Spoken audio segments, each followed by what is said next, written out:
Assalomu alaykum o'rtoqlar. Yaxshimisilar? Anchadan beri ko'rishmadik va bugun sizlar bilan hamma uchun qiziq bo'lgan Windows tizimlarini buzib kirishib ko'rmoqchimiz va o'ylaymanki judayam qiziq bo'ladi. Bu videoda 4 ta asosiy qism bo'ladi. Ya'ni birinchi qism bitta zaiflik bor. Ya'ni buni oti Eternal Blue deb nomlanadi.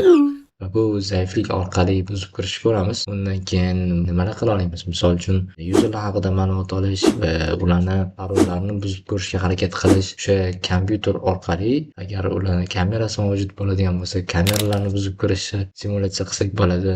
Biz hamma uchun asosiy qism bo'lgan videoni eng oxirida ko'riladi. Bilamiz, biz Windowsga qanaqadir bitta zararli dastur yasaydigan bo'lsak, u bizani avtomatik bloklaydi, ya'ni antivirusni o'chirib yuboradi. Va biz antivirus aylanib o'tib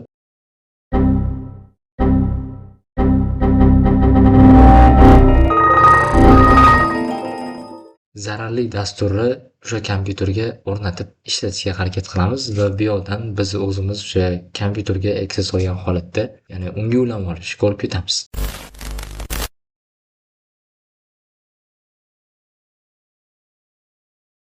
Hop, avvalambor bizada o'zimizda birinchi targetimiz bor.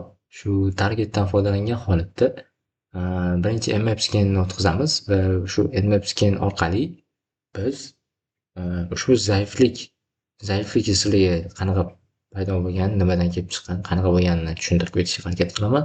Va orqali biza Googledan research qilgan holatda agar GitHub'da chiqarilgan bo'lsa, shu orqali buzib kirishga harakat qilamiz. Tak, unaqa bo'lsa boshladik.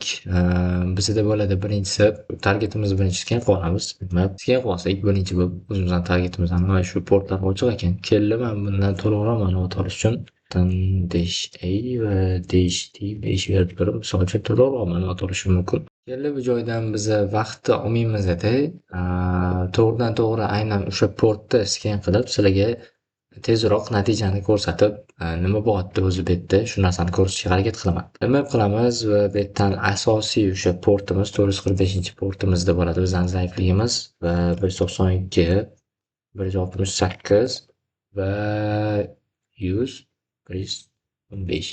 Shu IP ichida bo'ladi. Keyin beraveramiz bu yerdan HPN qaraydigan bo'lsak va bizani aynan o'sha Microsoft DS 445 port SMB portimiz ochiq va SMB da bizani zaifligimiz joylashgan bo'ladi va nimaga aynan SMB deydigan bo'lsak, aynan shu yerga qarab tursak hozir ko'rsataman.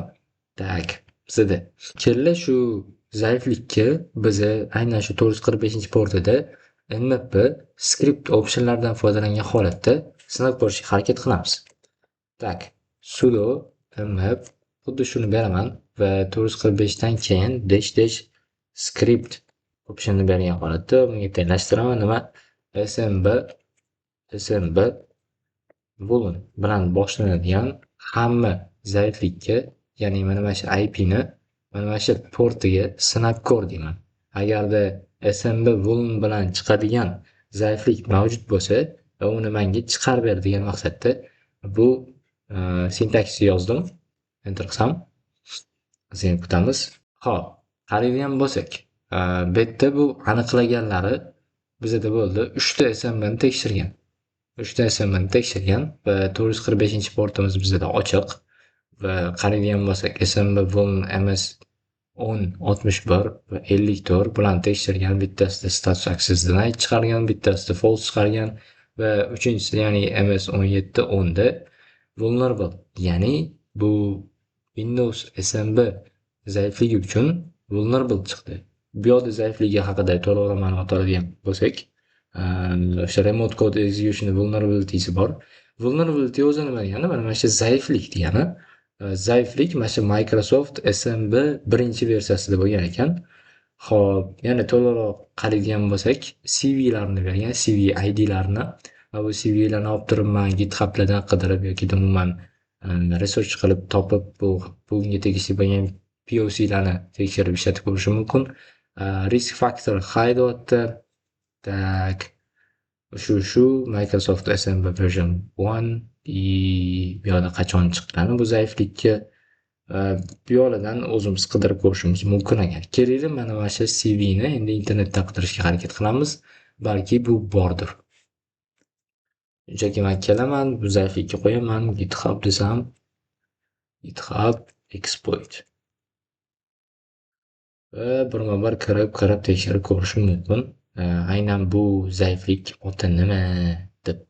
Keldi mana shu yerdan exploit name desakda mana shu joydan bu yoqda ham bizga AI chiqarib beradi. Qarasak 2017-yilda chiqqan shu Eternal Blue zaifligi bo'lar ekan. Keling endi mana shu Eternal Blue zaifligidan foydalangan holatda nimalar qilsak bo'ladi? Shularga to'xtalib ketsak. Bu yoqda tayyor profil qoldirib ketaman.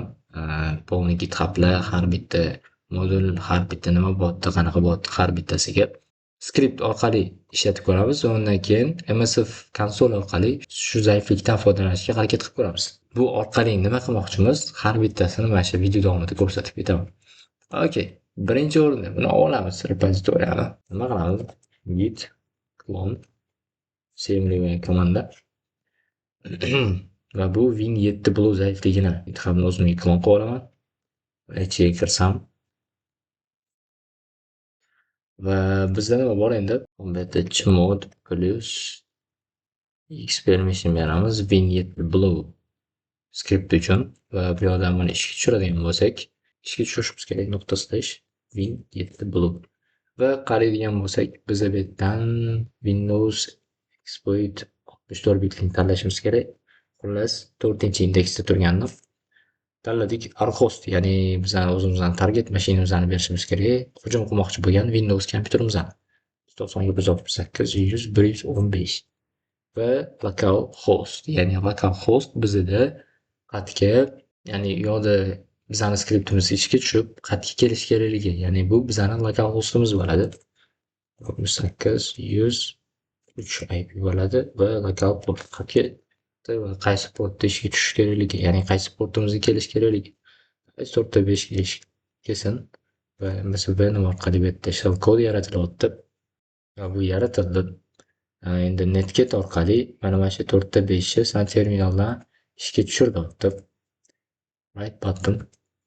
Buni ishga tushiradigan bo'lsak, davom etish uchun enterni bos. Enter qilsak, exploit ishga tushishni boshladi. Nima dedi? Windows 7 Ultimate 7601 Service Package. Agar sizlarda ham shunday xato chiqadigan bo'lsa, muammosi yo'q. Bu o'zi o'xshaydigan kod edi. Biz nima qilamiz?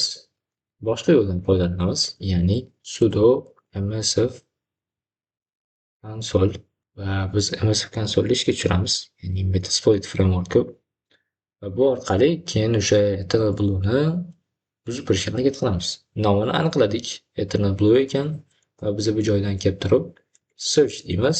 Blue deb qidiradigan bo'lsak, bizga bir nechta Eternal Blue zaiflarni chiqarib berdi. Mana shu joydan biz kelamizda exploit Windows SMB MS17.0.10 aynan bizga kerak bo'ladigan o'sha 2017-yil 3-oy 14-sanada chiqarilgan Eternal Blue SMB Remote Windows kernel corruption degan zaiflik modulni ishga tushirishimiz kerak bo'ladi. Bu yerdan use deymiz, ya'ni mana shundan foydalan deymiz, enter qilamiz. Biz shundan foydalanamiz. Options deb qaraydigan bo'lsak, biz nimalar qila olamiz, ya'ni nimalarni qo'yishimiz kerak-u, nimalarni qo'yishimiz shart emas. Qarasak bir chetdan asosiy fokus qaratishimiz kerak bo'lgan narsa bular required qismi. Required agar yes turgan bo'lsa, bu yerda qo'yishimiz majburiy. Agar no turgan bo'lsa, shart emas. Okey, bizani local IP'miz va local portimiz berilgan. Keldi, endi biz bu joydan arhost berishimiz kerak ekan. Port bizda avtomatik berilgan. Bu yoqlarga shart emas. Okey, arhost bersak bo'ldi ekan. Set deymiz. Arhost 192.168.115 IP'da bizning targetimiz. Bu joydan shunchaki check deb tekshirib ko'rsak bo'ladi.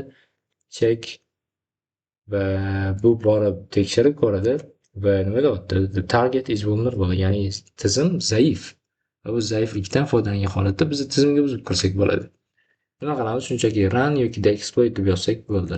Men run deyman va ketadi bu yoqdan stage traverse TCP handler, ya'ni bu payloadimiz ishga tushadi va Windowsga borib turib o'rnashadi va u yoqdan bizga shellni olib kelib beradi. Bitta narsani shu o'rinda eslatib ketaman. Bu zaifliklarni qo'yishi, bu zaifliklarni ko'tarishi, qilishi Xudo xohlasa keyingi videolarda chiqarishga harakat qilaman. Bu videoda siz zaif server ko'tarishi, zaif Windows server qilishi va hokazo hokazo shunga o'xshagan zaiflikka ega bo'lgan tizim ko'tarishni o'rganishingiz mumkin bo'ladi. Va biza qaraydigan bo'lsak, shellimiz ishga tushdi va bizaga MetaPrinter shell ochildi. Bu joydan hech narsani bilmaymiz, komandalarni bilmaymiz. Nima qilamiz? Shunchaki help deb yozadigan bo'lsak, nimalar qila olishimizni ko'rsatib beradi bu joyda. Ko'rinchi shelllarni va backgroundlarni ko'rsatib berar ekan bizga. Ya'ni bu yerda asosan protsesslar bilan ishlaydigan komandalar keldi. Biza bu joydan shunchaki nima olishimiz mumkin? Get system deb turib sistem haqida ma'lumot olishimiz mumkin yokida bu yoqda o'zini Windows komandalari tak yana nima qilsak bo'ladi bu joyda info deb turib system infoni olishimiz mumkin. Misol uchun Bobur.da ya'ni Bobur PC ga ulangan ekanmiz va Windows 7 da shu versiyada ishlab turgan ekan, 64 bitli va ingliz tilida ekan va hokazo ma'lumotlarni ko'rsak bo'lar ekan. Keldik, ulandik. Komandalari yana sistem komandalari o'tdi. Protsesslar hozir u mintaqada necha bo'lganini ko'rsak bo'ladi, ya'ni o'sha kompyuterda necha bo'lganini ko'rsak bo'ladi va shutdown qilib o'chirib qo'ysak bo'ladi. Shell qilib turib shellni olishimiz mumkin ekan. Keyin shunchaki shell yozamiz va bizada qaraydigan bo'lsak shellni qo'lga kiritdik. Misol uchun who am I desam, man NTS System bo'lib turib tizimga ulangan ekanman. Bu men uchun juda ham katta qulaylik. Ya'ni men xohlagan ishimni qila olishim mumkin ekan. Ya'ni NTS System biz bilamiz Windowsda o'zi 3 ta user bo'ladi. Default userlar. Birinchisi bizda NTS System administrator va guest user bo'ladi. Undan keyin biz o'zimizning userlarimizni yaratib turamiz. Bu orqali o'sha dir qilib turib, nimalar bor, bu yerda nima dasturlar bor va hokazo ularni ko'rishimiz mumkin. Xuddi Windows komanda. Windows qanaqa ishlatsak, xuddi shunaqa ishlatsak bo'ladi. Orqaga qaytib, misol uchun dir nimalar bor bu joyda program files va hokazo cd qilib turib usersga kirib, bu yerda qanaqa userlar borligini ko'rsak bo'ladi va hokazo. Bu yerdan shunchaki chiqib turamiz. Misol uchun bu qiziq bo'lmaydigan bo'lsa, bizda yana bitta qiziq keysimiz bor. Ya'ni biza tizim aniqladik, zaifligini aniqladik, tizimga buzib kirdik, shellni ham qo'lga kiritdik. Endi bizda 3-chi alternativ aynan bu joyda hashdump komandasi bilan birgalikda biza tizimdagi boshqa userlarni yoki administratorlarni nimasini parol hashlarini, NTLM parol hashlarini olishimiz mumkin bo'ladi. Nima uchun NTLM? Chunki hash turlari bor. Hashga alohida bitta video qilinadi. Albatta, hashlar o'zi nima qanaqa ishlaydi, nimaga ular o'sha turlarga bo'linadi, hokazo mavzulari tushuntirib ketiladi. Okey. Biza administrator parolni hashini olsak bo'ladi bu joydan.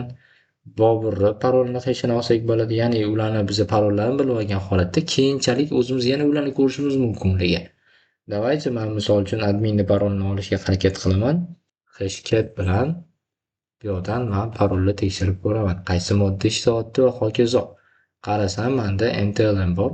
NTLM dan foydalangan holatda men parolni buzib ko'rishim mumkin. -m beraman, bu yoqdan 1000 va bu yoqdan qatta user share bot list OQ tekstini beradigan bo'lsam, mana shu hashni topib berishga harakat qiladi kompyuterim.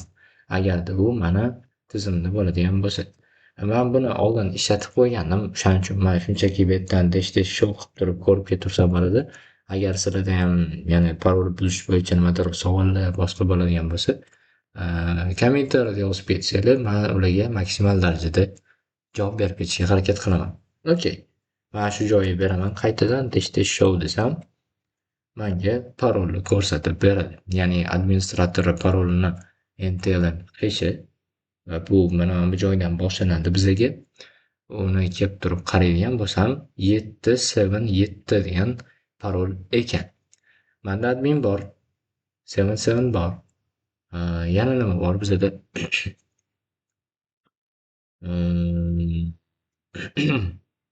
Bobur user bor. Bobur userni ham parolini olib ko'rsak bo'ladi.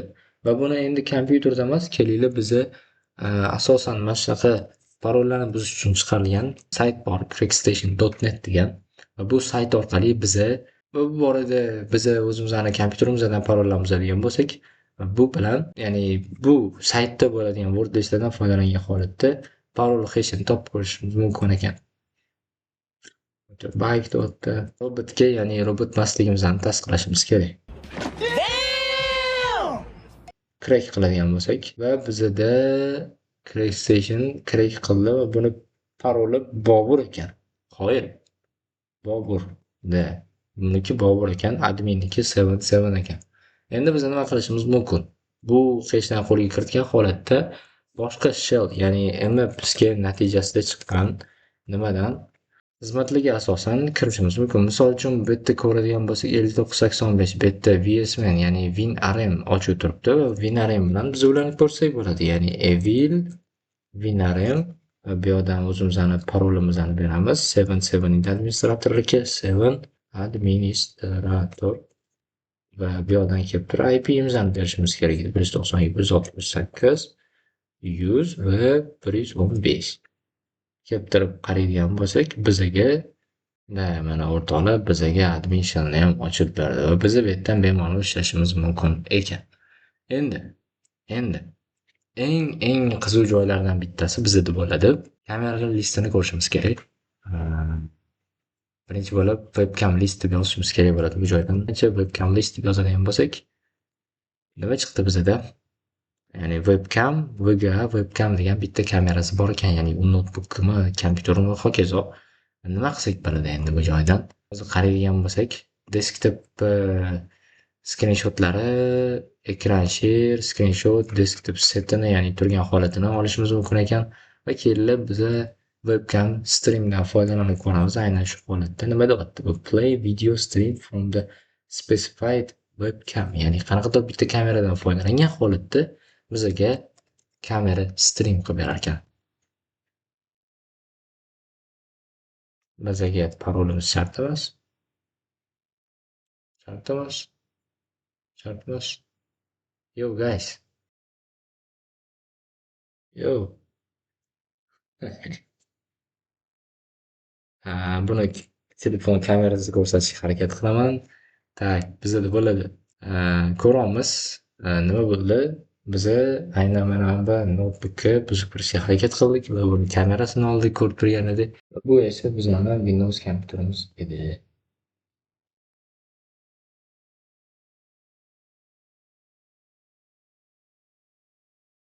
Yo guys. Tak, bizani hamma narsamiz tayyor. Hozir ko'rgan narsalar sizlar real hayotda o'zinglarni ko'rsatish emas. Ya'ni sizlar o'zinglarni skilllarni oshirgan holatda maksimal darajada kuchli bo'lish, ya'ni saviyalarni ko'tarish, shunaqa narsalar borligiga ishoninglar. Ya'ni misol uchun Wi-Fi buzish, boshqa qilish, u qilish, bu qilishlarga, kamera buzishlarga qiziqib yurmanglar. Kerak narsani o'rganinglar, boradigan narsani o'rganinglar, harakat qilinglar, maksimalda ko'proq narsa o'rganishga, ko'proq bilim olishga. Hech qachon har doim bitta narsaga qarab qolmanglar. Ya'ni o'zinglarni ochilmagan qirralarini ochinglar va har bitta ko'rayotgan, o'rganayotgan biliminglarni axloqiy tarzda o'rganyapman deb tushuninglar. Iltimos sizlardan, ya'ni to'g'ridan-to'g'ri o'rganyapman, men buzishni o'rganyapman deb o'rganmanglar hech qachon. Ya'ni har narsa, har doim o'rganayotgan narsada sizlarga ilm bo'lsin. Ilm, ilm, ilm.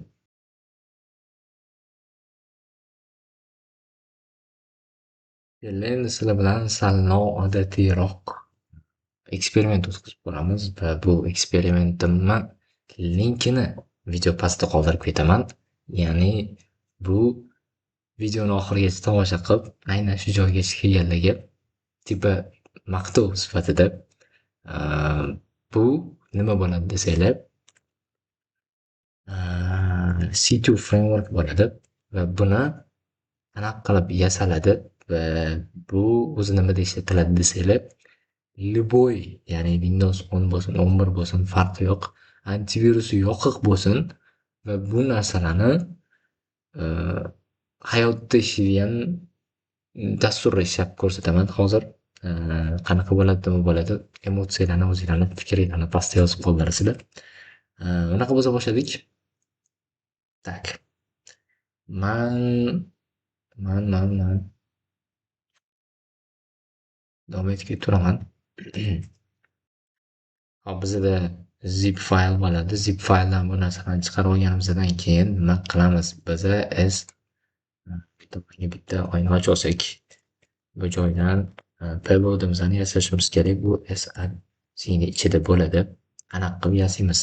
Bizada sintaksis bor. Mana mana shu sintaksis, bu sintaksisdan foydalangan holatda biza o'zimizni nima desak bo'ladi? O'zimizni zararli dasturimizni bu yerga yozishimiz kerak bo'ladi. Tak, bundan oldin sizlarga ko'rsatib ketaman. Nima demoqchi edim bu joyda? Misol uchun, давайте dars yasalish kerak. Faqat bu yasalayotgan vaqtda bizni undan oldin src papkani ichida bizada bo'ladi main cpp degan faylimiz va buni o'qib turib cppni ochishimiz kerak bo'ladi. Main cpp va biza bu joyga o'zimizni IP'mizni yozishimiz kerak yokida TCP globalda qilaman desanglar, agarda globalda qilaman desanglar, ngrok degan dasturlar bor va ngrok bilan ko'tarib uni ishlatib ko'rsanglar bo'ladi o'rganib chiqqan holatda.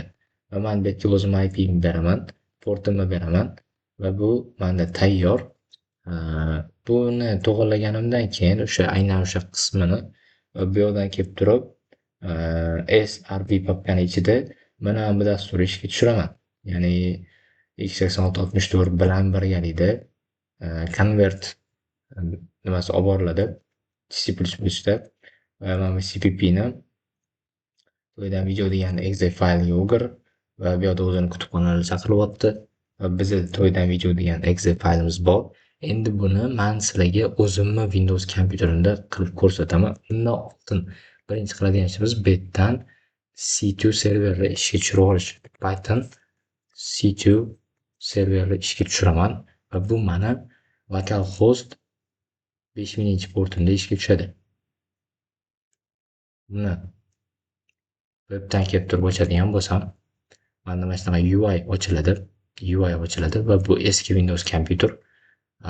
Hozir bunga ahamiyat bermay turamiz. Tak, bu yerdan men kelaman o'zimni Windows'imni nastroykasini ochadigan bo'lsam 1 daqiqa. Privacy security qismida bizda bo'ladi. Давайте biza bu yoqdan o'zimizni keldi 1 daqiqa. Bu yoqdan use threat protection settings'i hammasini yoqib turibdi mana. Sizlar hammasi yoqib turibdi. Bitta ransomware qismi turibdi. Buni dismiss qilib qo'ysak bo'ldi, hech narsa qilmaydi. Bu bizda tayyor va sign accountimiz ham tayyor. Firewallni ham xohlasanglar to'g'irlab qo'yishinglar umuman farqi yo'q. Qisqasi, bu yerda men ko'rsatmoqchi bo'lgan narsam hamma virus protectionlarim yoqiq holatda turibdi. Va men Windows'im to'laqonlik himoyalangan. Men endi nima qilaman? Bu joydan kelib turib, men Windows'imda web browserdan bu dasturni tortib olishim kerak bo'ladi. Ya'ni bu orqada kalishlab turib, bu meni Windows'im 192.168. Bundan oldin Python server yoqsam yaxshi edi. Qayerda edi mana dasturim? Aynan srv ning ichida Python -m http.server va bu 8000-portda avtomatik ishga tushadi va bu yoqdan men kelaman. Bu yoqdan use IP ning ichida IP ni 8000-portida ishlab turibdi. Aynan nima ishlayapti bu yerda? To'ydan video degan exe fayl. Buni target mashinaga tashlab olamiz. Misol uchun downloadsga tushsin yoki давайте desktopga tushsin. Давайте downloadsga tushsin. Bu save qilamiz va bu bunaqa keep qilib turib, ya'ni davom ettirib olishimiz kerak bo'ladi. Va bu keldi. Hali bu yerda ishga tushgani yo'q. Buni men bundoq qilib turay. Tak, bizda tushib bo'ldi. Buni endi bu meni Windows folderim. Endi men shu yerdan kelib turib, buni to'ydan videoni ishga tushiradigan bo'lsam, bu mendan hech narsa so'ramaydi. OK deyman. Biz buni boshqa target mashinada qilib ko'rsak ham bo'ladi. Misol uchun man oldin yasovdim cheat exe deb turib va bu cheat exeni ishga tushirgan bo'lganimda bu qayerda manga kelib turib ishga tushib beradi. Bu yoqdan task manager ochadigan bo'lsak yuzagida hech narsa yo'q, hech narsa ko'rinmaydi. Bu yoqdan protsesslar bo'limidan ko'rsataman sizlarga. Qaraydigan bo'lsak bizaga desktop kelgan bo'ladi. Bu yerdan dir komandasini bersak, hozirda bu o'chiq desak bizani komandalarimiz ishlashni boshlaydi. Misol uchun cd bemalol orqaga chiqib turib ishlatsak bo'ladi. Dir qilib qaraydigan bo'lsak, dir qilib nimalar borligini ko'rsak bo'ladi. Misol uchun cd tizimi boshiga bor. Misol uchun c diski boshiga c diski boshiga bor.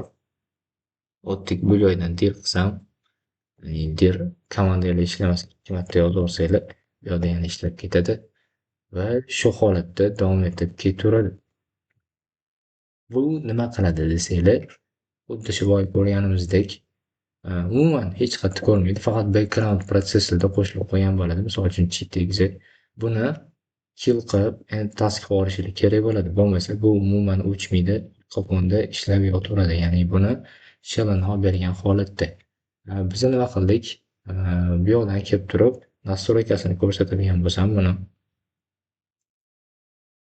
bu yoqda ham hamma narsa yopiq. Misol uchun Windows Shield Protection actionlar hamma narsa yopiq. Shu bizada bu yoqda qaraydigan bo'lsak bu narsa ishlayveradi. Misol uchun dir qilsak bemalol, misol uchun inetpub, misol uchun cd netpub va hokazo dir qilsak bizani bemalol komandalarimiz o'tib bu yoqqa ishlayversak bo'ladi. Qisqasi men nima qildim? Server ishga tushirdim. Bu yoqdan payload yasadim. Qanaqadir bitta nom ostida va menda nimalar bor edi? Python server orqali men shu cheatimni Windowsga tashlab oldim, brauzerdan oldim va men buni ishga tushirdim. Ishga tushirganimda va orqa fonda ishga tushdi va qaraydigan bo'lsak biz Linuxga kirib va bu narsa webda bemalol terminal orqali ishlatib, o'rganib ketaversalar bo'ladi. Va bu narsa bolalar amalda ishlaydi, realkada ishlaydi demoqchiman. Hech qachon shu va shunga o'xshash narsalarni real hayotda mana bitta targetga ishlatib ko'rmanglar. Ya'ni men sizlarga bilim beraman, men sizlarga bilgan narsalarimni o'rgataman, ko'rsataman va buni qanaqa yo'lda ishlatishinglar o'zingizga bog'liq. Bozorga borsanglar, misol uchun sotuvchiga nimaga pichoq sotyapsan, ertaga buni kimdir olib turib kimga qolishi mumkin-ku bu deyishmaydi. Chunki pichoq. Ya'ni qanaqa yo'lda ishlatishingiz o'zingizga bog'liq. Misol uchun mana bu ham ko'rsataman, bu ilm, bilim. Siz buni o'rganasiz va qanaqa yo'lda ishlatishingiz o'zingizga bog'liq. Men shunaqa narsa bor, shunaqa narsa bilan tanishtirib qo'yaman. Ishto hayotingizda umuman bunaqa narsalarni bilmasdan yurmasligi uchun. Va bu narsani pastda linkini qoldirib ketaman. O'zingizlarning fikrlaringizni bildirasizlar bolalar, обязательно like, comment, подписка. Hammaga rahmat kattakon. Charchamanglar.